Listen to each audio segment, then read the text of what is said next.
Duh, sinyalnya lemot banget nih. Mana lagi ada tugas sama materi dari guru. Gimana dong ya? Sinyalnya nggak bisa lebih bagus apa?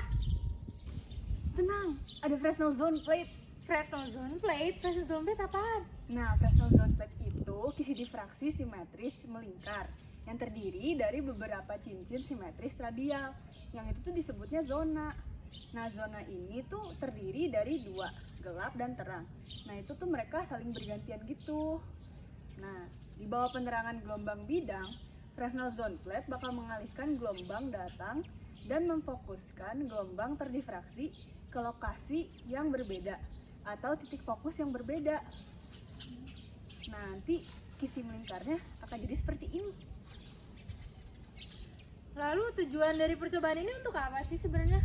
Nah, tujuan ini tuh untuk membuat rancangan pematikan Wi-Fi dengan prinsip Fresnel Zone Plate. Kalau tujuan khususnya sih untuk mengetahui pengaruh ukuran rangkaian percobaan Fresnel Zone Plate, bahan yang digunakan seperti aluminium foil dan plat aluminium, serta letak yang berbeda dipasang di pemancar dan penerima yang dapat menghasilkan sinyal yang terbaik. Lalu nanti Fresnel zone plate-nya akan berbentuk seperti apa sih? Nah, nanti akan jadi seperti ini. Nah, lalu kalau misalnya kita udah tahu jarak fokusnya, untuk menentukan R1 dan R2-nya itu bagaimana sih dicarinya? Nah, itu bisa pakai rumus ini. Nah, ini tuh kan ada Rn. Rn itu jarak titik sumber dengan titik pusat. Kalau N itu banyaknya zona pada Fresnel Zone Plate. Kalau F itu jarak titik pusat dengan titik fokus. Nah, satu lagi nih lambda nih. Lambda ini panjang gelombang yang kita ingin fokuskan gitu. Nanti lambda kita bisa cari pakai rumus ini. Nah, ini kan ada C nih. Kalau C itu kecepatan cahaya pada ruang hampa yang sebesar 3 kali 10 pangkat 8 meter per second. Kalau yang F di sini berbeda sama F yang tadi. Itu frekuensi gelombang yang besarnya 2,4 kali 10 pangkat 9 Hz. Oh gitu. Duh, nggak sabar nih. Langsung aja kita ke percobaannya. Pada percobaan ini yang kami tentukan adalah ukuran R1-nya dalam satuan meter.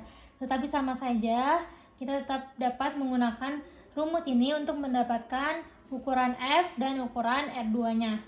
Tetapi untuk menggunakan rumus ini kita belum tahu dua variabel di mana ada F dan ada lambda, sehingga kita akan mencari lambdanya terlebih dahulu. Dengan rumus C per F, C-nya sebesar 3 kali 10 pangkat 8, F-nya adalah 2,4 kali 10 pangkat 9, sehingga didapatkan lambdanya sebesar 0,125 meter. Dari sini lambdanya. Lalu jika kita sudah mengetahui panjang gelombangnya, kita akan masuk ke rumus ini. Yang kita ketahui adalah R1-nya, sehingga N-nya adalah 1, sehingga dimasukkan R kuadrat 1 sama dengan 1 dikali lambdanya 0,125 kali F yang ditanya, tambah 1 kuadrat tambah 0,125 kuadrat per 4. Nanti dari sini kita masukkan R1 yang kita mau. Di sini yang pertama adalah 0,1. Jadi 0,1 kuadrat sama dengan 1 kali 0,125 kali F tambah 1 kuadrat kali 0,125 kuadrat per 4. Lalu dari sini tinggal dihitung saja, nanti akan didapatkan F-nya sebesar 0,05 meter.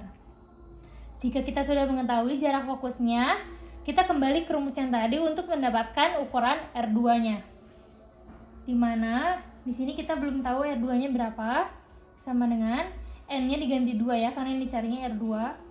2 kali lambdanya 0,125 kali F-nya yang sudah didapatkan tadi 0,05 ditambah 2 kuadrat dikali 0,125 kuadrat bagi 4.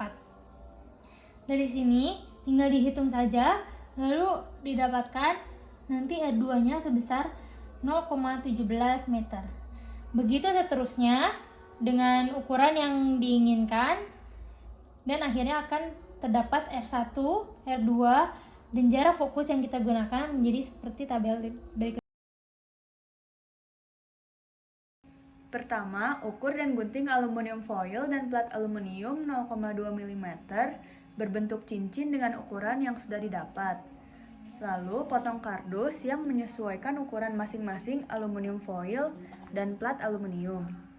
Lalu, tempel masing-masing aluminium foil dan plat aluminium ke potongan kardus dengan double tip.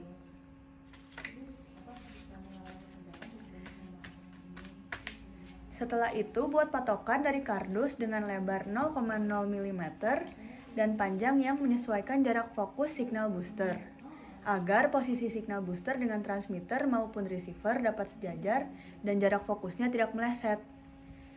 Dan hasil semua rancangan kami seperti ini.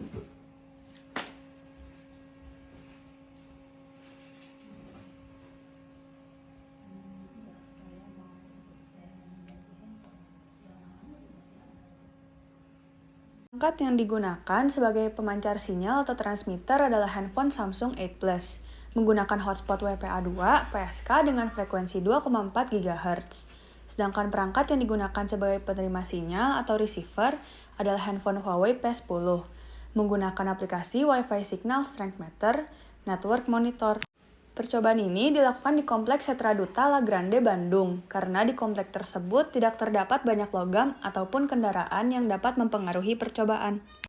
Jarak antara transmitter dan receiver yang diuji dalam percobaan yaitu sejauh 100 meter. Transmitter, receiver, dan titik fokus signal booster harus berada dalam satu garis lurus, dan transmitter tidak boleh menyentuh tanah.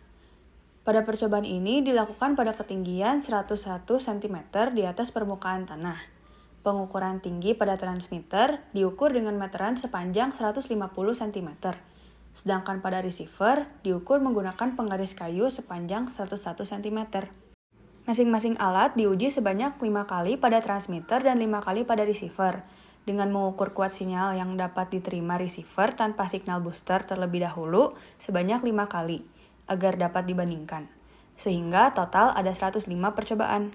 Patokan kardus yang telah dibuat sebelumnya diletakkan di antara transmitter atau receiver yang sudah diukur ketinggiannya dengan titik pusat signal booster. Ketika Fresnel zone plate menerima gelombang, gelombang tersebut terdifraksi. Gelombang yang diterima oleh permukaan kardus diteruskan dan akan terjadi interferensi antara gelombang pada plat aluminium dan permukaan kardus yang saling menguat di titik fokus dan membuat nilai intensitas gelombang sinyal semakin besar. Setelah dilakukan 150 percobaan, 105 percobaan berhasil, sedangkan 45 sisanya gagal. Kegagalan tersebut dikarenakan saat percobaan tidak menggunakan patokan kardus dan percobaan dilakukan di lapangan yang terdapat banyak logam, sehingga dapat mempengaruhi hasil percobaan. Data rata-rata percobaan sebelum menggunakan alat penguat Wi-Fi terdapat pada tabel 2. Data rata-rata hasil percobaan berupa angka dengan variasi bahan dan ukuran Fresnel zone plate pada transmitter terdapat pada tabel 3. Dan grafiknya terdapat pada gambar ini. Sedangkan rata-rata hasil percobaan berupa angka dengan variasi bahan dan ukuran Fresnel zone plate pada receiver terdapat pada tabel 4 dan grafiknya terdapat pada gambar di bawahnya ini. Untuk membandingkan, kami menggunakan makalah pembanding yang telah dibuat oleh kakak kelas kami tahun lalu. Ini merupakan data-data pada percobaan makalah pembanding. Tabel 1 merupakan tabel data-data jarak fokus R1 dan R2 makalah pembanding. Tabel 2 merupakan tabel hasil pengambilan data, dan grafik ini merupakan grafik peningkatan kuat sinyal terhadap fokus signal booster makalah pembanding. Perbedaan percobaan kami dengan percobaan pada makalah pembanding adalah bahwa pada makalah referensi tahun lalu, jarak percobaannya sebesar 65 meter, besar jarak fokus makalah referensi sebesar 0,06 meter, 0,16 meter, 0,24 meter, dan 0,35 meter, dengan menggunakan bahan plat aluminium 0,2 mm. Diameter Fresnel zone plate percobaan tahun lalu sebesar 0,34 meter, 0,40 meter, 0,54 meter, 0,64 meter. Dan signal booster diletakkan di receiver dengan ketinggian di atas meja atau sekitar 70 cm dan dilakukan pada lapangan terbuka Sekolah SMA Santo Aloysius 1 Bandung. Nah, telah dilakukan pembuatan dan pengujian signal booster berbasis prinsip Fresnel Zone Plate dengan tujuan umum yaitu membuat rancangan penguat sinyal Wi-Fi dengan prinsip Fresnel Zone Plate, serta tujuan khususnya untuk mengetahui pengaruh ukuran rangkaian percobaan Fresnel Zone Plate dengan bahan yang digunakan, yaitu aluminium foil dan plat aluminium, serta letak percobaan yang dipasang di pemancar dan penerima untuk dapat menghasilkan kuat sinyal yang terbaik. Nah, setelah dilakukan percobaan, dapat disimpulkan bahwa beberapa signal booster dapat memperkuat sinyal Wi-Fi pada frekuensi 2,4 GHz. Namun, percobaan dengan jarak kedua perangkat sejauh 100 meter tidak efektif, karena pada makalah pembanding tahun lalu, dengan jarak antara perangkat lebih dekat, yaitu 65 meter, kuat sinyal terus meningkat seiring semakin besarnya jarak fokus dan besar ukuran signal booster. Nah, hal tersebut dapat disebabkan oleh beberapa faktor lainnya, seperti perbedaan ketinggian, tempat dilakukannya percobaan, letak antena handphone, dan lain-lain. Berdasarkan data-data dari percobaan ini, dapat dibuktikan bahwa peletakan signal booster di transmitter dan yang terbuat dari bahan aluminium foil lebih efektif dibandingkan dengan peletakan di receiver dan yang terbuat dari bahan plat aluminium. Hal tersebut pula dapat terbukti dengan alat yang memiliki jarak fokus 0,05 meter dengan bahan aluminium foil dan diletakkan di transmitter memiliki kuat sinyal paling baik di antara semua percobaan, yaitu sebesar minus 76,2 plus minus 2,38 dBm dan terjadi peningkatan kuat sinyal sebesar 10,8 dBm. Sekian video kali ini, terima kasih telah menonton. Dadah!